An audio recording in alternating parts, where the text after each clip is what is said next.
BN Mahanti आसोसिएट्स पक्षर कन्हीपुर स्थित कार्यालय में 32तम वार्षिक प्रतिष्ठा उत्सव उपलक्षे रक्तदान शिविर अनुष्ठित हो आसोसिएट्स चेयरमैन विवेकानंद महांती नेतृत्व में आयोजित कार्यक्रम में कोरेई विधायक आकाश दास नायक, व्यासनगर पौर परिषद अध्यक्ष रसानंद महांती और जाजपुर रोड थाना अधिकारी उपेन्द्र कुमार प्रधान जोगदे रक्तदान शिविर को उद्घाटन करथिले।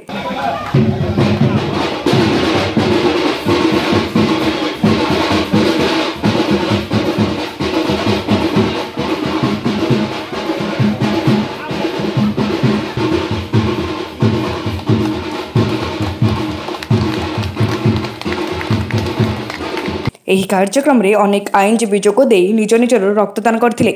ତେବେ ଆସୋସିଏଟ୍ସର ବାର୍ଷିକ ଉତ୍ସବରେ ଏହି ମହାନ କାର୍ଯ୍ୟ ପାଇଁ ବିଧାୟକ ଶ୍ରୀ ଦାସ ନାୟକ ସମସ୍ତ କର୍ମକର୍ତ୍ତାଙ୍କୁ ଧନ୍ୟବାଦ ଦେଇଥିଲେ।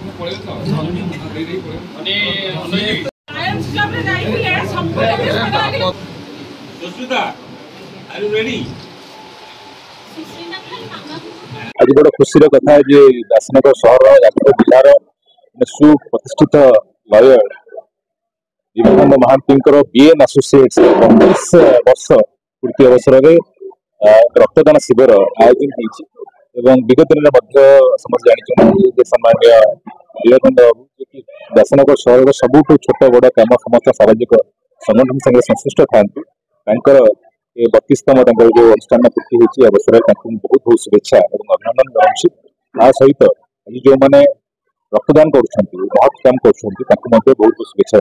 आज आम BN Mahanti and associates tax consultancy chamber Vyasnagar सहर में 32तम प्रतिष्ठा दिवस उपलक्षे आम रक्तदान शिविर आयोजन करुँ। ये चतुर्थ थर ये वर्ष जो रक्तदान शिविर ये वीर जवान को उद्देश्य समर्पित जो शहीद होती श्रद्धांजलि एवं जो वीर जवान माने आमर भारत वर्षर से आम सम्मान करने रक्तदान शिविर अनुष्ठित होती।